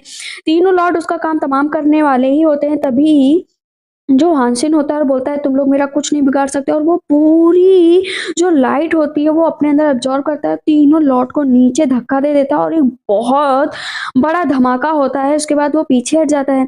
युवान अब जाता है फिर से हानसिन को पकड़ने, और जैसे ही उसके पीछे पीछे भागता है वहां पर जो हानसिन होता है ना इल्यूजन ऑफ मिरर का प्रयोग करता है और वहां पर खुद उसके डैड मीन्स असुरा क्लैन के लीडर को ले आता है। जिसके बाद युवान भी हैरान रह जाता है कि अब क्या से क्या किया जाए। दोनों में भयानक लड़ाई होती है। कुछ देर बाद जब शांत हो जाता है युद्ध, तो देखता है कि उसके फादर सच में एक तलवार लेकर उसके सामने खड़े हैं। यहाँ पर हानसिन बोल रहा होता है कि तुम तो बहुत युद्ध लड़ने में माहिर हो ना, चलो चलो अपने बाप से अब युद्ध करके दिखाओ, मैं भी तो देखूं आज तुम इतने दिनों बाद अपने फादर को देखकर कैसे उनसे युद्ध लड़ोगे। अब युवान तो समझ गया था कि मैं इससे कैसे जीतूंगा, लेकिन अब दोनों के बीच इतनी भयानक इतनी तीखी तकरार होती है ना कि बस देखने वाला माहौल था। दोनों के बीच एकदम टक्कर की मीन्स ना कोई कम ना कोई ज्यादा, 10 आउट ऑफ 10 मिल रहा था दोनों को। और दूर से हानसिन भी हैरान था कि कहीं अगर जो युवान ने जीत लिया युद्ध तो क्या होगा। एक टाइम ऐसा आता है जहाँ पर थोड़ा बहुत कमजोर पड़ने लगता है युवान, और दूर से जो अशरा क्लैन के जो दूसरा आदमी होता है ना वो जानता है कि वो उसका मिरर ऑफ इल्यूजन है। तो वहां पर वो प्रीमिडियल स्पिरिट का यूज करता है, युवान के अंदर छोड़ देता है। लेकिन ये सब हानसिन जान जाता है और उसके पास जाता है और उसकी अंदर से उसकी जान निकालने की कोशिश करता है। तब वहां पर वो बोलता है कि भले ही आप आज मुझे यहाँ पर मार दे, लेकिन मैं अपने लीडर और अपने होने वाले जो प्रिंस हैं उनकी देखभाल कर पाया, उनके लिए कुछ कर पाया, इससे बड़ी मेरे लिए क्या ही बात होगी। मुझे अब कोई भी रिग्रेट नहीं है कि मैं मर रहा हूँ। मैं मर रहा हूँ अभी गर्व से मर रहा हूँ कि मैंने अपने लॉर्ड के लिए सब कुछ किया है और मुझे मरते हुए जरा सा भी दुख नहीं होगा। तो हानसिन बोलता सच में दुख नहीं होगा, चलो चलो मैं तुम्हें मार देता हूँ, और उसको मुट्ठी दबा के तुरंत वहां पर राख की तरह उड़ा देता है। अब हम इधर देखते हैं कि सुप्रीम जो गॉड होते हैं ना उनके पास चारों तरफ की शक्तियां एक साथ आ रही थी, मतलब कि सुप्रीम लॉर्ड ने जो शक्तियां खोई थी उनके पास वापस आ रही हैं और कुछ टाइम बाद शायद वो जिंदा भी हो जाएंगे। तो अब हम इधर देखते हैं कि जो असुरा क्लैन के लीडर होते हैं ना उनकी आंखें और जो युवान होता है दोनों एक दूसरे को देखते हैं, और लास्ट टाइम ऐसा आता है ना कि दोनों एक दूसरे के अंदर तलवार की नोक चुभा देते हैं और तलवार आर से पार हो जाती है। और फिर वो दोनों चले जाते हैं एक दूसरी ही दुनिया में, जहाँ पर वो अपने फादर को बस देखता रहता है बड़े प्यार से।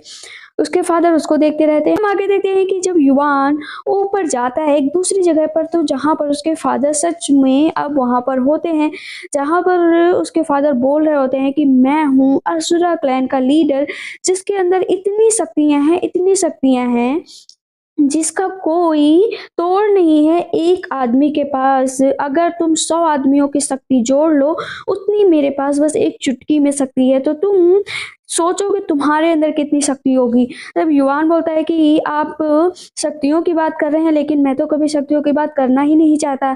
आपने मेरी माँ के साथ जो किया उसके बाद मैं कैसे सोच सकता हूँ कि आप एक अच्छे लीडर भी हैं। यहाँ पर कहीं न कहीं युवान अपने फादर को कंसोल करने की कोशिश कर रहा था कि आपने जो किया ना वो बहुत गलत किया। यार अगर आप शुरू से ही सही होते तो आप बहुत ही आज आप मेरी माँ के साथ होते, जहाँ पर उसके फादर उस पर गुस्सा करते हैं कि तुम मेरे बेटे हो, तुम मेरे कैसे बेटे हो? तुम्हें तो असुरा क्लैन के लीडर के बेटे होने पर गर्व होना चाहिए। वहाँ पर तुरंत ही वो अपनी माँ की एक फ़ोटो दिखाता है जो एक कोने में कैद होती है, जिसे देखकर कहीं न कहीं उसके फादर बहुत इमोशनल हो जाते हैं। युआन बोलता है कि मेरी माँ ने कभी भी आपसे नफ़रत नहीं किया। अगर वो आपसे नफ़रत करती ना तो शायद अंजाम कुछ और होता। बेटे की ऐसी बात सुनते हैं असुरा क्लैन के लीडर तो उनकी आँखों में आँसू आ जाते हैं और वो बस बड़े ध्यान से उसे देखा करते हैं। युआन जो वो त्रिकोण होता है ना अपने फादर के हाथ में दे देता है और बोलता है कि आप मेरी माँ से बहुत प्यार करते थे, मुझे पता है, और मेरी माँ भी आपसे बहुत प्यार करती थी। अगर आप प्यार ना करते तो आप क्यों बार-बार मेरी माँ के पास जाते और उन्हें मरने ना देते और उन्हें बचाने की कोशिश करते। मैं आज बहुत खुश हूँ कि भले ही मेरे पास मेरी माँ नहीं है बट मेरे पास मेरे फादर तो हैं। मुझे तो लगता था कि मैं हमेशा से अनाथ ही हूँ, ना मेरे पास मेरी मदर है, ना मेरे पास मेरे फादर हैं, और आज मैं न जाने कितना खुश हूँ, मैं आपको बता भी नहीं सकता फादर। उसके फादर उसको देखते रहते हैं बड़े प्यार से और यहाँ पर युवान अपने दिल का हाल बस सुनाता जाता है कि शायद उसके पास बहुत सारी ऐसी बातें थी जो कहना चाहता था लेकिन शायद वो कभी कह ही नहीं पाया। उसके फादर उस त्रिकोण को देखकर बस रोते रहते हैं और कहते हैं कि सच में तुम्हारी माँ ने मुझसे कभी नफ़रत नहीं किया, और वो अपने बेटे के गाल पर हाथ रखते हुए कहते हैं तुम मेरे बेटे हो, सच में तुम भी मुझसे नफ़रत नहीं करते हो, ना तो तुम्हारी माँ मुझसे नफ़रत करती है। और वो बहुत तेज़ से यहाँ पर युवान रोने लगता है। उसके फादर कहते हैं अब तुम्हारे जाने का टाइम आ गया है, तुम जाओ। तभी पीछे से आवाज़ आती है युवान, जहाँ पर उसकी मदर खड़ी होती हैं। युवान अपनी मदर को देखकर बिल्कुल भी बर्दाश्त नहीं करता है और जैसे लगता है कि उसके सपना पूरा हो गया है। उसकी माँ और उसके फादर उसके सामने खड़े हैं, जहाँ पर उस लैक्रेन के लीडर जाते हैं उसके पास और बोलते हैं तुम्हें पता है आज मैं कितना खुश हूँ? मैं जानता हूँ कि तुम मुझसे कभी भी नफ़रत नहीं करती थी ना। वो बोलती है मैं तो तुमसे कभी भी नफ़रत नहीं करती थी, मैंने तो तुमसे हमेशा प्यार किया, बट मेरा काम था वर्ल्ड को सेव करना, तो वो काम मेरा पहला फ़र्ज़ था। यहाँ पर युवान बोलता है कि आप दोनों लोग जहाँ भी रहिए, खुश रहिए, मेरा भी काम है पूरे वर्ल्ड को सेव करना। मदर और फादर हाथ पकड़ते हैं और एक रोशनी की तरफ जाया करते हैं, जहाँ पर उसके फादर बोलते हैं कि तुम मेरे बेटे हो, जाओ अपनी ज़िंदगी जी लो, और वहाँ से वो एक हवा की तरह उड़कर चले जाते हैं। युवान बस वहाँ पर खड़ा रह जाता है। इधर अब हम मार्जिन को देखते हैं, जो जान गए थे कि इल्यूजन ऑफ डीमन का काम खत्म हो गया है, और तब वो बोलता है कि भले ही तुमने वो काम खत्म कर दिया लेकिन तुम तब भी मुझसे बच नहीं पाओगे। अब वो अपनी पूरी पावर फिर से इकट्ठा करता है, जहाँ पर आर-पार की लड़ाई होनी थी। जितने भी डीमन थे जो मर गए थे और जितनी भी स्पिरिट थी पूरे वर्ल्ड में, उन सबको वो इकट्ठा करता है। पूरे पृथ्वी के लोग भी ये सब चीज़ें देख रहे होते, गौर कर रहे होते हैं कि कुछ न कुछ तो आसमान में हो रहा है। इधर हानसिन कहता है कि कैसे बचाओगे तुम, क्योंकि सारी स्पिरिट अब सबसे पहले स्वर्ग पर हमला करेंगे और वहाँ पर काम तमाम कर देंगी। तुम्हारे सामने 2 ऑप्शन है, या तो तुम 3 रिलेम को बचा लो या तो तुम मुझे मार दो। तो तुम बताओ तुम क्या करना चाहोगे? युवान अपनी सारी शक्तियों को इकट्ठा करता है धीरे-धीरे करके और फिर पर एक आग का गोला बनाता है जिसमें 3 तरह के गोले होते हैं और फिर वो पूरी तरीके से आसमान में उड़कर उसके ऊपर बरसात करने लगता है गोलों की। आग के गोले बस बरसते जाते हैं। वो अपने आप को बचाने की कोशिश करता है, जहाँ पर युआन कहता है मैं 3 रिलेम को भी बचाऊँगा और तुम्हें भी मारूँगा, और फिर वो लोग स्वर्गीय उसके बाद वो स्वर्ग की जगह पर पहुँच जाते हैं, जहाँ पर हानसिन और युआन की लड़ाई काफ़ी देर तक होती रहती है। इसके बाद हानसिन ज़मीन पर गिर जाता है। युआन बोलता है कि तुम्हें तो आज मरना ही पड़ेगा। हानसिन बोलता है ये सपना तो सपना ही रहेगा। युआन बोलता है सपना सपना नहीं रहेगा, आज तुम्हें यहाँ सच में मरना है। अब दोनों में फिर से लड़ाई होने लगती है और वो जमीन पर गिर जाता है युआन, उसके मुंह से ब्लड आने लगता है। तभी उधर से यूमो और यानदान भी आ जाते हैं। दोनों युआन को बचाने लगते हैं लेकिन हानसिन उन पर हमला कर देता है। वो दोनों फिर से जाकर जमीन पर गिरते हैं। अब 3 एक साइड, हानसिन एक साइड, और फिर से भयानक युद्ध होने लगता है। लेकिन क्योंकि हानसिन के अंदर बहुत ही ज़्यादा स्पिरिचुअल पावर थी तो उसकी ताकत के आगे तीनों कमज़ोर पड़ रहे थे। यानन कहती है कि इसको हराना आसान नहीं होगा। युआन बोलता है इसको हराना आसान होगा अगर तुम और यूमो अभी के अभी यहाँ से चले जाओ, मैं इसको यहीं पर मार दूँगा, तुम बस यहाँ से जाओ। जब यानदान कहती है कि मैं नहीं जाऊंगी, चाहे कुछ भी हो जाए, मैं तुम्हारे साथ रहूंगी। युआन बोलता है तुम्हें जाना ही होगा, अभी के अभी यहाँ से जाओ। वान सिन उन तीनों की बातें बस सुना करता है। तुरंत युआन कहता है युमो इसको यहाँ से लेकर जाओ अभी के अभी। वो कह रहा होता है यानदान से चलो, लेकिन यानदान नहीं जा रही होती। युआन कहता है जाओ लेकर, और उसे धक्का देता है। वो लोग बाहर उड़कर चले जाते हैं। अब उन दोनों के अंदर लड़ाई होने लगती है। इधर यानदान बाहर आकर कहती कि मैं उसे छोड़कर नहीं जा सकती। युमो बोलता है तुम मेरे साथ चलो, लेकिन यानदान कहती है मैं युवान के साथ ही मरूंगी और जीऊंगी चाहे कुछ भी हो जाए, और उसे उस गोल घेरे में छोड़ देती है। जो इल्यूजन होता है वो दूसरी तरफ चले जाता है और यानदान यानदान चिल्लाया करता है। इधर अब यानदान बाहर खड़ी होती है और तब तक हानसिन बाहर आ जाता है। जैसे हानसिन बाहर आता है यानदान उससे लड़ने लगती है, तो हानसिन कहता है कि इतनी कमजोर स्पिरिट होकर तुम मुझसे लड़ोगी, तुम तो मेरे बाएं हाथ का खेल हो, तो अगर मरना नहीं चाहती ना तो मेरे रास्ते से हट जाओ वरना बहुत पछताओगी। यानदान कहती है भले ही मैं कमजोर हूँ लेकिन मैं तुमसे लड़ सकती हूँ, तुमने मेरी बहन को मारा है ना, तुम्हें इसका बदला तो चुकाना ही पड़ेगा। इधर हम युवान को देखते हैं जिसके अंदर वो प्रिमिडियल स्पिरिट जो कि असुरा ब्लड से रिलेटेड होती है उसके अंदर अब पूरी तरीके से घर करने लगी थी और उसके दिमाग में बहुत तेज दर्द होने लगा था। इधर यानदान की हालत बहुत ज़्यादा खराब हो गई थी। तभी युवान आ जाता है और हानसिन के साथ फिर से उसकी लड़ाई होती है, जिससे वो एक ही धक्के में नीचे गिरा देता है और उसका हाथ जो है ना कट जाता है। फिर से उसके हाथ में अब कोई भी दम नहीं रह जाता, मतलब उसके पास अब एक ही हाथ बचा था। यानदान नीचे गिरने वाली होती तो युवान उसको रोक लेता है, कहता है कि तुम ये पागलपंती क्यों कर रही हो, मैंने तुम्हें मना किया था ना। तो यानदान कहती है मैंने तो पहले ही कहा था कि आपके साथ ही रहूंगी चाहे कुछ भी हो जाए। इधर जो हानशिन होता है वो फिर से उठता है अपनी पूरी ताकत लगा के कि वो मार डालेगा युवान को, लेकिन युवान अपना कवच तैयार करता है। इसके बाद वो फिर पीछे जाकर गिर जाता है।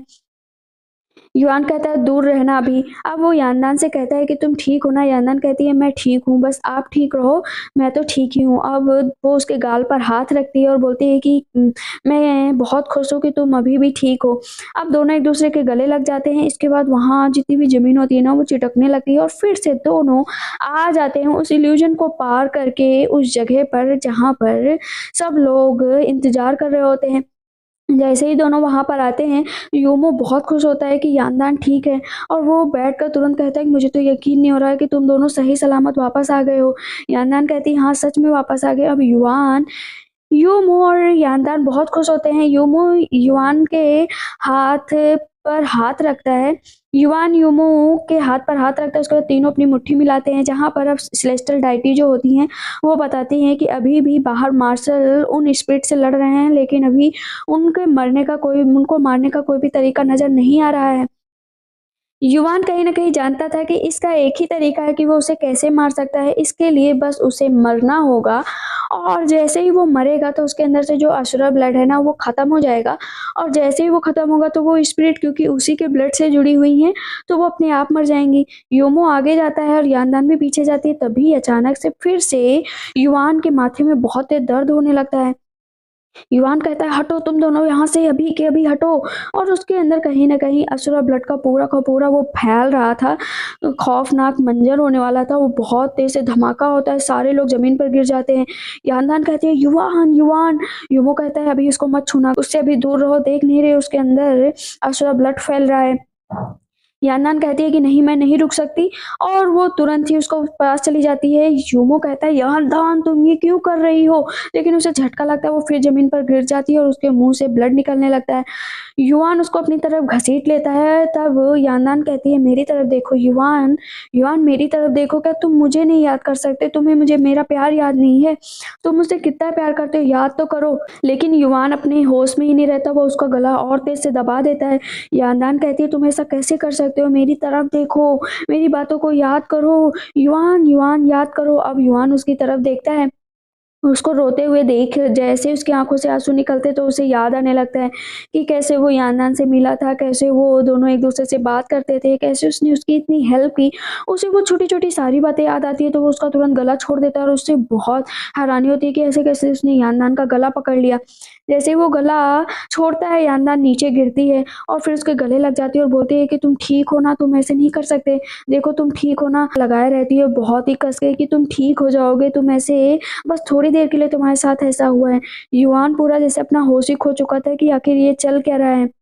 वो उसको पीछे करता है और कहता है कि मैं जानता हूँ कि मैं तुम्हारा दुख नहीं खत्म कर सकता। वो उसके गाल पर हाथ रखती है, तुम ऐसी कैसी बातें कर रहे हो, ऐसी बातें मत करो, देखो सब कुछ सही हो गया है ना, तुम भी ठीक हो, मैं भी ठीक हूँ और सब कुछ ठीक हो जाएगा, हम लोग साथ में रहेंगे। युआन की आंखों में आंसू आ जाते हैं क्योंकि वो जानता था कि अब बहुत देर हो चुकी है और वो यानदान को बहुत तेज से धक्का देता है और वो जाकर पीछे दूर गिरती है। यूमो कहता है, युआन क्या कर रहे हो, ऐसा मत करो, हटो वहां से। युआन अब अपनी जान देने वाला था, जब वो जान देगा तभी वो सारी जो स्पिरिट होंगी वो वहां से जाएंगी, तभी उनका अस्तित्व खत्म होगा। वो सिलेस्टियल डाइटी अच्छे से जानती थी कि युआन के मरने के बाद ही शायद सब कुछ सही होगा, इसीलिए वो अपनी वहां पर बलि, एक हिसाब से अपनी बलि देने जा रहा है। सारे के सारे कहते हैं, सुप्रीम लॉर्ड, सुप्रीम गॉड, आप ऐसा मत करो, आप ऐसा मत करो। सब एक साथ चिल्लाते हैं, लेकिन यहाँ पर युवान कहता है कि मेरा शायद यही दंड है कि मैं असुरा ब्लड से रिलेटेड हूँ, मैंने जो कुछ भी आज तक काम किया है ना उसकी सजा यही है।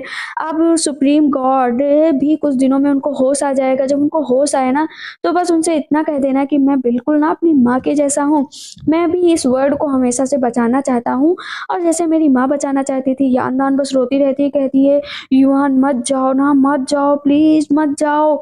यूमो वहां पर खड़ा रहता है, कहता है, युआन रुक जाओ, तुम ऐसा मत करो। वो खुद से चिल्लाता रहता है। युआन बस स्माइल किया करता है और कहता है, यूमो तुम यान्नान का ख्याल रखना, मैं यान्नान को तुम्हारे हवाले सौंप कर जा रहा हूँ, मैं जानता हूँ कि तुम उसका बहुत अच्छे से ख्याल रखो। यान्नान कहती है, नहीं नहीं युआन रुक जाओ ना, नहीं तुम ऐसा मत करो। युआन यान्नान की तरफ देखता और बोलता है, रो क्यों रही हो, रोना नहीं है, तुम्हें तो अब खुश रहना है, तुम्हें अपनी जिंदगी जीनी है, मैं तुम्हें फ्री, एकदम फ्री करके छोड़ कर जा रहा हूँ, अब तुम बिल्कुल खुश रहो। लेकिन यानदान बहुत रोती है, कहती है, मत जाओ ना मुझे छोड़कर, मत जाओ ना, तुम ऐसा क्यों कर रहे हो मेरे साथ। पूरी ताकत इकट्ठा करता है और एक गोल घेरा लाइट से भरा हुआ बनाता है जिसमें बिजली की तरंगे होती हैं और वो अपने आप को वहीं पर, वो तलवार जो होती है ना उसकी, उसको अपने माथे पर ही वॉर कर लेता है और उसके अंदर वो तलवार आर पार हो जाती है, चारों तरफ से लाइटनिंग होने लगती है। जानदान भाग कर जाती है, कहती है, युवान रुक जाओ। जैसे उसको गला लगाने की कोशिश करती है, वो अब तक गायब हो चुका था और एक लाइट के रूप में बस वहां पर हल्का सा रह गया था। सारी स्पिरिट जो होती है ना उसके मरने पर ही अपने आप वहां से गायब हो जाती हैं। जैसे ही वहां से एक एक करके स्प्रिट गायब होने लगती है तो मार्शल वहां पर खड़े होते हैं। वो देखते हैं कि सारी स्प्रिट अब फूल बन चुकी थी और आसमान में उड़ चुकी थी। वो जान गए थे मार्शल की युआन ने अपनी जान दे दी है और वो बोलते हैं, युआन तुमने ऐसा क्यों किया, तुम्हें ऐसा नहीं करना था ना। और कहीं ना कहीं वो भी बहुत इमोशनल हो जाते हैं। सारे के सारे जो सैनिक होते हैं स्वर्गियन के, वो सब जमीन पर बैठकर सुप्रीम गॉड को थैंक्स कहते हैं और पृथ्वी पर भी बहुत सारे फ्लावर गिर रहे थे तो सब बहुत शुक्रिया अदा कर रहे होते हैं सुप्रीम गॉड का कि जरूर आज कुछ ना कुछ अच्छा हुआ होगा। बस एक यानदान और यूमो की लाइफ में अच्छा नहीं हुआ है कि उसने युआन को खो दिया है जिससे वो इतना प्यार करती थी। वो बहुत रोती है, कहती है कि जब तुम नहीं हो तो मेरा जीने का मतलब क्या है, तुम्हारे जीने से ही तो मैं जी रही थी, अब मैं भी नहीं जी सकती। और वो अपना आधा लोटस जो होता है ना हार्ट, उसको बाहर निकलती है, अपनी मुट्ठी में रखकर उसको दबा देती है और वो वहां पर अपने आप को खत्म करने ही वाली होती है। तो यूमो उसकी तरफ भागता है लेकिन शायद देर हो चुकी थी। यानदान पूरी पंखुड़ियों की तरह आसमान में उड़ जाती है और वो भी वहां से चली जाती है। योमो बस देखता रह जाता है कि क्या से क्या हो गया और वो बहुत रोता है, उसका आधा हार्ट पकड़कर जो थोड़ी देर बाद उड़ जाता है। यूमो ने अपने दोनों दोस्तों को खो दिया, साथ में अपने प्यार को भी, क्योंकि वो यानदान को सच में बहुत प्यार करता था और उसे यानदान को वहां से ऐसे जाते देखकर उसे बहुत दुख होता है। अब हम देखते हैं कि स्टोरी आगे बढ़ चुकी होती है। पृथ्वी का सीन दिखाया जाता है जहाँ पर एक मार्केट का सीन होता है, सब आपस में टहल रहे होते हैं और जो वो रस होता है ना जो युआन ने बनाया था यानदान के लिए, उसमें फिर से लाइटनिंग होने लगती है और ऐसा लगता है ना कि कुछ तो होने वाला है, मतलब वो लोग शायद फिर से जन्म लेने वाले हैं। आगे देखते हैं कि अब जो है सब कुछ बदल चुका था। हेवन में चारों तरफ परियां डांस कर रही थी और सब लोग एंजॉय कर रहे थे। सुप्रीम मेजेस्टी जो कि अब ठीक होकर आ चुके थे और वो भी ड्रिंक के साथ एंजॉय कर रहे थे। और वहां पर सबसे ज्यादा खुश अगर कोई था, अगर सबसे ज्यादा वहां कोई खुश था तो वो थे मार्शल, जिनकी खुशी का तो अलग ही ठिकाना था। वो सबके पास जा जा कर ना ड्रिंक कर रहे थे। सबसे पहले वो डाइटी के पास जाते हैं, फिर कहते हैं तुम्हारे साथ हो गया, अब मैं सुप्रीम मेजेस्टी के पास जा रहा हूँ, मैं उनके साथ बहुत दिनों बाद मिल रहा हूँ तो मैं सबसे ज्यादा ना टाइम उन्हीं के साथ स्पेंड करूंगा कुछ भी हो जाए। वहाँ पहुँचकर वो बोलते हैं सुप्रीम मैजेस्टी से कि आप मेरे साथ ना चीयर्स करिए तभी मैं आगे पीऊँगा। सुप्रीम मैजेस्टी भी बहुत खुश होते हैं और उसके साथ वो चीयर्स करते हैं। अब मार्शल सबके सामने आकर कहते हैं कि देखो तो हम लोग अब एकदम फ्री हो गए हैं और चारों तरफ बस खुशियाँ ही खुशियाँ हैं। ऊपर परियां सब डांस किया करती हैं और एक खुशनुमा माहौल होता है जो शायद हमेशा से युवान ने सोचा था कि उसका स्वर्ग ऐसा ही होगा, जो अब वो नहीं है तब ऐसा है। और हम फिर उसी पॉन्ड को देखते हैं जहाँ पर युवान अक्सर आकर किले में बैठता था और वहाँ के जो लोटस थे ना वो धीरे-धीरे ना ब्लूम हो रहे थे, खिल रहे थे और बहुत ब्यूटीफुल लग रहे थे और उनकी जो पंखुड़ियाँ थी धीरे-धीरे खिल रही थी। ऐसा लगता था कि जैसे युवान ही आने वाला है और होता भी वही है। वहाँ पर युवान आ जाता है जो कि अपने हार्ट को पकड़े हुए होता है और देखता है कि वो उसी जगह पर आया है जहाँ पर सारे लोटस लगे हुए थे। उसकी आँखों में आँसू और वो दिल पर हाथ रखकर कहता है यानदान, यानदान। और यानदान भी सच में पीछे आ जाती है। ये एक मिरेकल की तरह हो गया। वो पीछे मुड़ता है और बोलता है तुम सच में यहाँ पर हो? दोनों एक-दूसरे की तरफ बहुत प्यार से भागते हैं। युआन और यानदान एक-दूसरे की आँखों में बस देखते रहते हैं और देखते-देखते करीब आकर सबसे पहले वो दोनों मिलते हैं एक-दूसरे से गले और खूब टाइट वाला हग करते हैं। यानदान ने और युवान इतने दिनों बाद मिले थे, आखिर एक किस तो बनता था ना, फिर ब्यूटीफुल सा किस होता है उन दोनों के बीच। और हम मार्केट का सीन देखते हैं जहाँ पर नया साल आ चुका था, नई चीज़ें हो रही थी और फेस्टिवल भी चल रहा था, तो वो लोग लैंप लेकर जाते हैं, जो कि पानी में बहाया जाता है, उन लोगों का ये रिचुअल होता है। तो वहाँ पर वो लोटस उन्होंने लैंप बनाया था, जो बहुत ही ब्यूटीफुल लग रहा था और उसने वहाँ पर विश भी लिख रखी थी। सीन चेंज होता है, हम देखते हैं इधर यूमो बैठा होता है और यूमो के साथ उसके जो येलन माउंटेन के जितने भी लोग होते हैं ना वो सब भी बैठे होते हैं। तभी वो लड़की आती है और कहती है कि एक छोटी-सी लड़की है ना बहुत परेशान कर रही है। वो जानबूझकर वहाँ पर फिश पकड़ रही है जबकि कितनी बार मना किया है कि उसे फिश नहीं पकड़ना है, लेकिन वो है कि शांत होने का नाम ही नहीं ले रही है।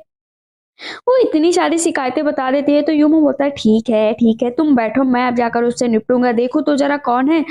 और यूमो का गुस्सा थोड़ा-सा लगता है लेकिन वो अंदर ही अंदर मुस्कुराया भी करता है और ये कोई और नहीं, एक छोटी-सी लिटिल बेबी होती है जो ना फिश पकड़ रही होती है।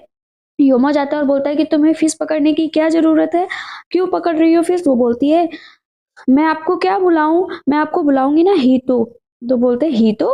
बोलती है हाँ, मैं आपका नाम नहीं जानती ना इसीलिए मैं आपको हीतो बुलाऊँगी। बहुत प्यारा नाम है ना हीतो। बोलता है हाँ, हीतो नाम प्यारा तो है बट तुम यहाँ क्या कर रही हो? आज मेरी मदर का ना बर्थडे है। मैं अपनी मदर के लिए फिश पकड़ने आया हूँ। मैं उनके लिए एक अच्छी-सी डिश बनाऊँगा। तो मैं क्या ये भी ना पकड़ूँ? अब हमें यहाँ पर पता चलता है कि वो लड़की नहीं लड़का है जिसे देखकर यूमो हंसने लगता है। आप मुझे ना फिश पकड़ना सिखाइए ना, मैं कितनी देर से पकड़ रहा हूँ बट मेरे हाथ में ही नहीं आ रही। यूमो बोलता है ठीक है लेकिन तुम्हें ना मुझसे ये ट्रिक सीखनी पड़ेगी। तो तुम अब मैं जो करूँगा उस पर ध्यान दो और देखो मैं क्या-क्या कर रहा हूँ। तुम्हें इन सब चीज़ों पर ध्यान देना पड़ेगा। बोलता है ठीक है हीतो, मैं देखूँगा। आप ना बस इसको पकड़ो और मैं देखता रहूँगा। बोलता है ठीक है। अब तुम देखो मैं क्या करता हूँ और वो अपनी पावर का यूज़ करता है। जैसे-जैसे अपनी पावर का यूज़ करता है, जितनी भी मछलियाँ होती हैं ना वो उड़-उड़ कर उसके बास्केट में आया जाया करती है। वो ओह! बहुत अच्छे ये तो अंकल बहुत अच्छे। बहुत सारी मछलियाँ इकट्ठा कर दी और हम देखते हैं ये किसी और का बेटा नहीं यानदान और युवान का बेटा है जो बड़ा हो चुका है और वो दोनों बहुत अच्छे से अपनी ज़िंदगी बिता रहे होते हैं साथ में बहुत खुशी-खुशी। यहाँ पे यानदान कहती है कि तुम इतनी ज़्यादा मछलियाँ कहाँ से पकड़ कर लाए? मैंने मना किया था ना कि ऐसे बाहर नहीं जाना। बोलता है कि मदर पता है कल थे ना उन्होंने मेरी बहुत हेल्प करी। उन्होंने मुझे बहुत सारी मछलियाँ पकड़ कर दी। फिर मैं उन मछलियों को पकड़ कर यहाँ पर ले आया क्योंकि आज मेरी मदर का बर्थडे है। तो यानदान बहुत खुश होती है। युवान कहता है लेकिन कभी भी ऐसे नहीं जाना चाहिए। यान भी कहती है कि बेटा आपको ऐसे बाहर नहीं जाना चाहिए और उसकी प्यारी-प्यारी बातें सुनकर दोनों को हँसी आ जाती है। यानदान कहती है कितना टाइम बीत गया हम लोगों को साथ में और फिर वो अपने बेटे को लेकर साथ में उसको बहुत ढेर सारा प्यार करती है। पर हम देखते हैं कि एक आयोजन होने वाला है जिसकी जो मेन मुखिया हैं वो और कोई नहीं यानदान है और ये किताबों के लिए होने वाला है जहाँ पर यानदान अपनी जो नॉवेल्स थी ना वो लिख रही थी और वो बहुत ही ज़्यादा पॉपुलर हो रही थी। जानकारी के लिए बता दूं कि यांदान और युआन जिंदा हैं, ये बात सभी जानते हैं, यहाँ तक कि यूमो और ये सब लोग। दिखाया जाता है डाइटी को जो स्वर्ग से मिलने आए हुए होते हैं युआन से, वो आयोजन को देखने के लिए। तो वो डाइटी वहाँ पर पहले से होती हैं। तो जब मार्शल वहाँ पर आते हैं तो बोलते हैं मैं ना यहाँ पर कभी कभी आ जाया करता हूँ, मेरा मन नहीं करता है बट मैं तब भी आ जाता हूँ, बस ऐसे ही इंजॉय करने। नेचर कितना अच्छा है ना, देखो। डाइटी जानती है कि ये जो है यांदान और युवान को देखने आए हैं, लेकिन तब भी वो वहाँ पर बहाना कर रहे होते हैं कि मैं बस थोड़ा ड्रिंक करना चाहता हूँ। बोलती है आप इतने बहाने क्यों कर रहे हैं, आप यहाँ पर बैठ जाइए ना, आराम से ड्रिंक करिए। बोलते अच्छा अच्छा तब चलो ठीक है, मैं आराम से बैठ जाता हूँ और मैं अब इस कार्यक्रम का लुफ्त उठाऊंगा, चलो आयोजन शुरू करो। अब हम इधर देखते हैं कि जो नॉवेल्स होती है ना उनके लिए सब लोग इंतजार कर रहे होते हैं कि कब ये कार्यक्रम शुरू हो। वहाँ पर हम देखते हैं कि जो येलन माउंटेन की लड़की होती है ना, वहाँ पर बहुत सारी सारी विशेष लिख कर आई हुई होती है। अरे आ जाती है जावलान और साथ में यूमो। पर ये जो जिलिन होता है ना वो मजाक कर रहा होता है कि जावलान की शादी यूमो से होगी तो वो तुमको बताएगी कैसे क्या है। यहाँ पर जावलान बहुत खुश होती है कि वो सब कुछ सही से कर रही है और यहाँ पर यूमो और जावलान की जोड़ी बहुत ही अच्छी लग रही होती है। और यहाँ पर फॉक्स क्लैन की प्रिंसेस कहती है कि तुम दोनों ना साथ में बहुत ही अच्छे लगते हो। तब तक उधर से यांदान आ जाती है, जहाँ पर यांदान जिलिन की बातें सुनकर उसको डांट रही होती है। कहती है तुम बहुत मजाक करने लगे हो। यांदान और यूमो सब लोग आपस में बात कर रहे होते हैं, जहाँ पर जिलिन को डांट पड़ रही होती है तो सब हंस भी रहे होते हैं। साथ में युवान उन सब पलों को देखकर और उन सब चीज़ों को देखकर कहीं न कहीं अपनी पुरानी चीज़ों को भी याद कर रहा था कि यांदान को वो बस ऐसे ही तो खुश रखना चाहता था। तभी वहाँ पर एक लड़की आती है जिसको देखकर वो थोड़ा सैड हो जाती है, क्योंकि वो बहुत तेज़ से हँस रही होती है, क्योंकि शायद उसको अलग ही खुशी मिल गई थी। वो खुशी ये थी कि वो जो हमेशा से नॉवेल पढ़ती थी वो और किसी की नॉवेल नहीं बल्कि यांदान की नॉवेल पढ़ती थी, और अपने राइटर को सामने देखकर कैसे खुशी का ठिकाना ना रहे। तो वो बस हँसते-हँसते एकदम से जैसे पागल हुई जा रही थी कि सच में मैं तुमसे मिल रही हूँ। यकीन ही नहीं हो रहा है कि मैं आपसे मिल रही हूँ। आपने वो नॉवेल लिखी है ना, हेवन वाली नॉवेल, और वो जितनी भी नॉवेल है वो आपने लिखी। मैं बस आपसे एक ऑटोग्राफ चाहती हूँ। मुझे प्लीज़ एक ऑटोग्राफ दे दो ना आप, दे दो ना। यानदान कहती है ऑटोग्राफ चाहिए, क्यों नहीं दे सकती। और वहाँ पर यानदान उसको ऑटोग्राफ देती है और वो लड़की बहुत खुश होती है, कहती है मैं आपसे मिलने आया करूँगी। यानदान कहती है हाँ ठीक है। अब युआन कहता है तुम तो बहुत फेमस हो गई हो, तुम्हारे तो चर्चे अब जगह जगह हो रहे हैं। और वहाँ पर कहीं ना कहीं वो युआन उसका हाथ पकड़ता है और हाथ पकड़कर वो दोनों एक दूसरे को देखते रहते हैं। उनका सपना पूरा हो गया था और इस सपने के साथ बहुत ही ब्यूटीफुल वे में इस ड्रामा का एंड हो जाता है और दोनों बहुत खुश होते हैं। लोग अपना एक्सपीरियंस जरूर शेयर कीजिएगा, क्योंकि ये ड्रामा ना बहुत ज़्यादा लंबा था। तो अब एक्सप्लेनेशन फाइनली ओवर हो चुकी है और आप लोग को बहुत ढेर सारा प्यार मुझे मिला है, उसके लिए आप लोग का तहे दिल से शुक्रिया। Thank you so much. Bye bye, take care.